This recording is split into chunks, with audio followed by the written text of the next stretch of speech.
Hello folks, welcome to session 4. Today we are going back to talk about Indian civilization.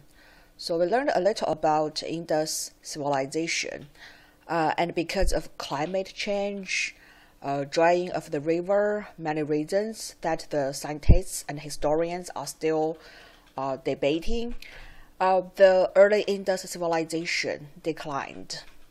So today we are going to talk about the Vedic culture and the Mauryan Empire. We are also going to talk about women in ancient India and Indian achievements in mathematics, science, and medicine. This is the important historical events of Vedic culture and the Mauryan Empire. I'm not going to talk about the details of the chronology. So here are two maps of the Vedic culture. The left one is the early Vedic period. We can say basically it's around today's Pakistan and the west part of India. And gradually, in the later Vedic period, people moved to this area. So Vedas in Sanskrit means knowledge, and also the Vedic culture originated from the term Vedas. It is during the Vedic period, around 1000 to 500 BCE, that the basis of traditional Indian culture and most of its details evolved. We know little of that process or of actual events. So the sources from that time were mainly from the Vedas and the epic stories included in the Mahabharata and Ramayana. So these two epic stories are concerned with romantic adventure involving gods and demons, or with philosophical and religious matters, rather than with accounts of worldly events or daily life.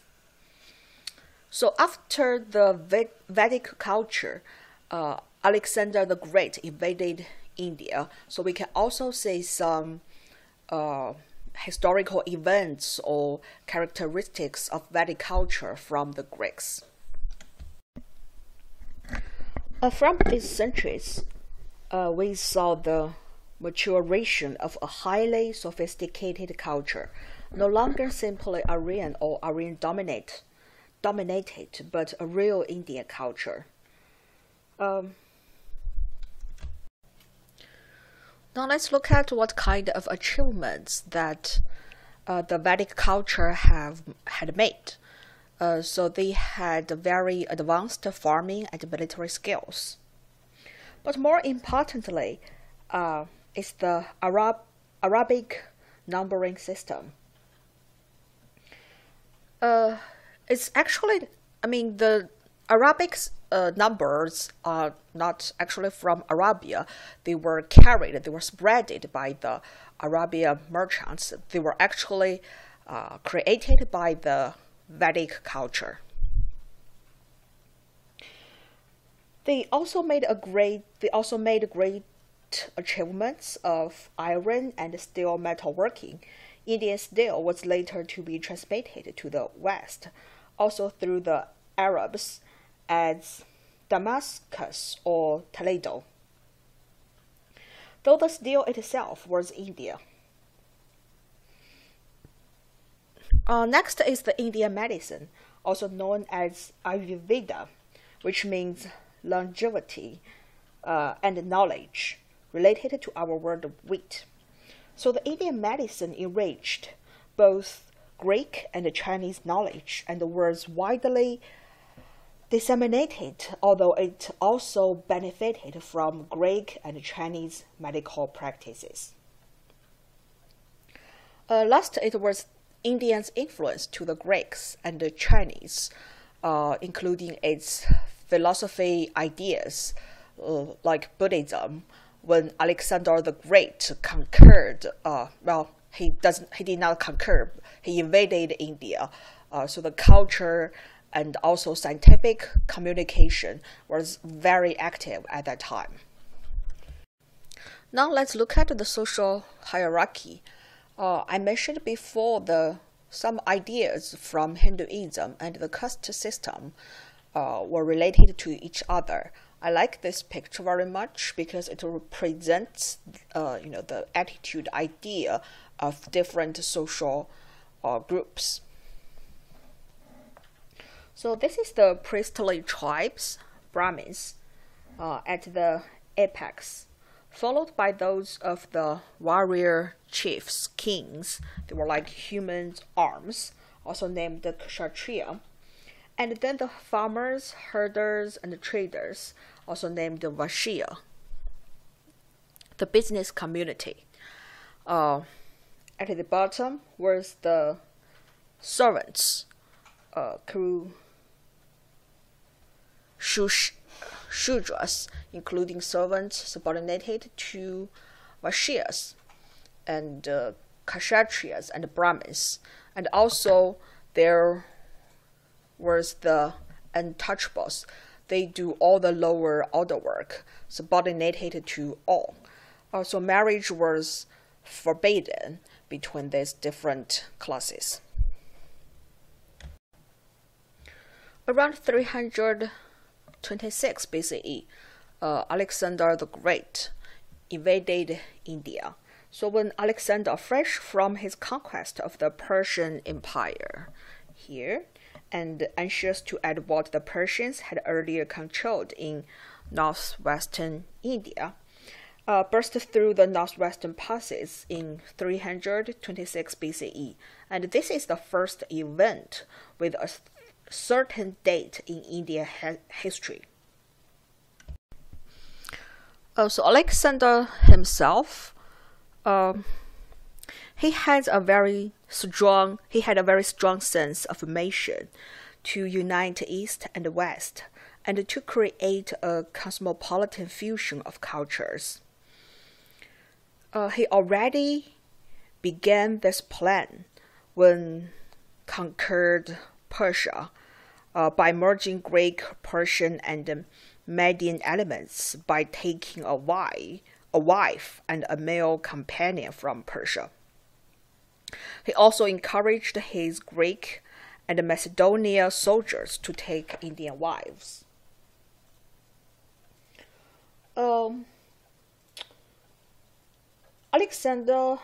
Alexander himself was also a widely curious person. He realizing the Indian penchant for philosophy, so he summoned Indian scholars to instruct and debate with him, and recorded much of what he learned and observed for his own teacher Aristotle. So the invasion of Alexander the Great actually made the communication between the Indian civilization and the West very active. So materials about the founder, Chandragupta, was very, very rare in India. So most of the materials about his life were from Greek and Roman historians' records. So his teacher, Chanakya, also named Kauteya, he became Chandragupta's prime minister. So his teacher, Chanakya, he wrote a book from Chandragupta. The name of the book is Arthashastra. This is one of the earliest samples we have of what was to become a genre handbook for rulers with advice on how to seize, hold, and manipulate power. You probably know Machiavelli's The Prince. So this is this kind of genre. Chandragupta's settled his capital in Pataliputra. So this is the map. Here is Pataliputra. Pataliputra was a great city, probably represented the highest achievements of urban planning at that time. This is the remains of the capital. So Pataliputra was surrounded by a huge wall with 570 towers and 64 gates. All mines and forests were owned and managed by the state, and there were large state farms and state granaries, shipyards, and factories for spinning and weaving cotton cloth. So all these factories, these institutions, were supervised by appropriate government apartments. They also have their own way to prevent corruption. To guard against corruption and favoritism, departments were supposed to be headed by more than one chief, and officials were to be transferred often. So lots of books describes Mauryan India as a place of great wealth and prosperity, and remarks on the bustling trade and rich merchants. Now let's look at the Maurya dynasty, Chandragupta and Ashoka, the two great kings of this dynasty. The founder of the Mauryan dynasty was Chandragupta Maurya. His reign was about from 321 to 298 BCE. He was born in a humble family, orphaned and abandoned. He was raised as a son by another pastoral family. He has a great teacher and counselor, Chanakya, who is an Hindu Brahmin, also known as Kauteya. We will talk about their relationship later. Another great king of this dynasty was Ashoka the Great. So Ashoka means without sorrow. So he was also named the king without sorrow. He ruled this dynasty from about 268 to 232 BCE, and he was the grandson of Chandragupta. So during his reign, Ashoka promoted the spread of Buddhism across ancient Asia. He was considered by many to be one of India's greatest emperors. Ashoka expanded Chandragupta's empire to reign over a realm stretching from today's Afghanistan in the west to Bangladesh in the east. It covered the entire Indian subcontinent, except for parts of Tamil Nadu, Karnataka, and Kerala. So the capital was also in Pataliputra. Ashoka was a very interesting emperor because his transformation. He had been a kind of warlike. He waged a destructive war against the state of Kalinga, which is modern Odisha, and he conquered it and caused 100,000 deaths and 150,000 deportations. So he also witnessed the violence and miserable deaths during the war, and gradually, suddenly he converted to Buddhism. There were many stories about how Ashoka converted to Buddhism. I'm not going to talk about the details of his conversion. Anyway, after he converted to Buddhism, he became a peace lover, a king of mercy. And also during his reign, he maintained a religious tolerance in India. So this is a picture describing Ashoka in the war. He's sitting on the elephant, guiding his soldiers to conquer new land. So Ashoka, in Indian history, he was described as the ideal king.